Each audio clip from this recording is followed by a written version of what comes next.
चलिए आज मैं आपको एक कहानी सुनाती हूँ। दो भाई थे। पिताजी का स्वर्गवास हो गया था। पिताजी ने अपने अंतिम समय में बड़े को बुलाकर कहा कि देख, छोटा तो अभी बहुत छोटा है, इसलिए बंटवारा तू अपने हिसाब से कर देना। उनका घोड़ों का काम था। घोड़े की सवारी जो लोग करवाते हैं ना, वो काम करते थे वो। तो बड़े ने ऐसा बंटवारा किया कि 99 घोड़े खुद रख लिए और एक घोड़ा छोटे को दे दिया।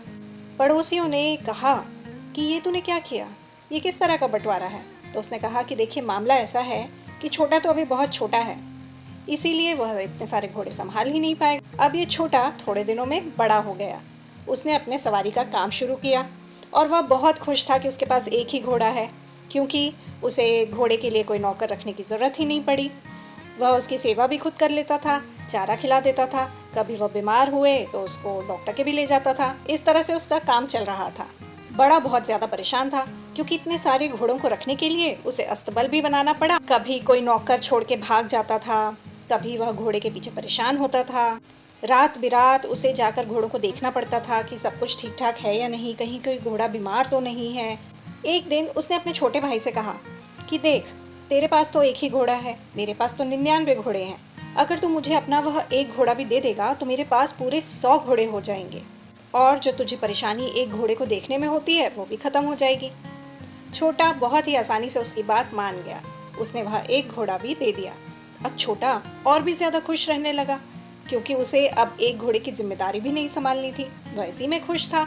वह जो सवारियां लेके जाता था उनको अपने कंधों पे बैठा लेता था और उनका सामान भी पकड़ लेता था। वह अपने आप में खुश था, क्योंकि उसका काम चल रहा था। जो काम घोड़ा करता था, अब वह काम वह खुद करने लगा और इसी तरह से खुशी खुशी रहने लगा। बड़े भाई ने सोचा था कि 99 की जगह 100 हो जाएंगे तो उसकी साख बढ़ जाएगी और उसकी सारी दिक्कतें खत्म हो जाएंगी।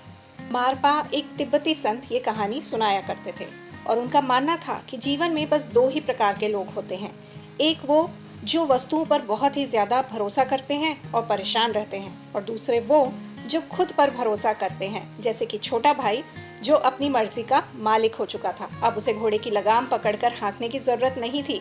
ये कहानी उनके लिए है जो जीवन में फ्रस्ट्रेशन से भरे रहते हैं और अपने आसपास रहने वाले लोगों को भी दुखी करते हैं अपनी इच्छाओं के कारण, जो खुद का न देखकर दूसरों में गलतियां ढूंढते रहते हैं और सुख की तलाश में ही अपना जीवन व्यर्थ कर देते हैं। उन्हें ये जानने की जरूरत है कि ये दुनिया उनके विचारों के हिसाब से नहीं चलती है। यही कारण है कि उन्हें आसपास सिर्फ दुख ही दुख नजर आता है। आपने इस कहानी से क्या सीख ली? आपको ये कहानी कैसी लगी? कमेंट सेक्शन में मुझसे ज़रूर शेयर करें।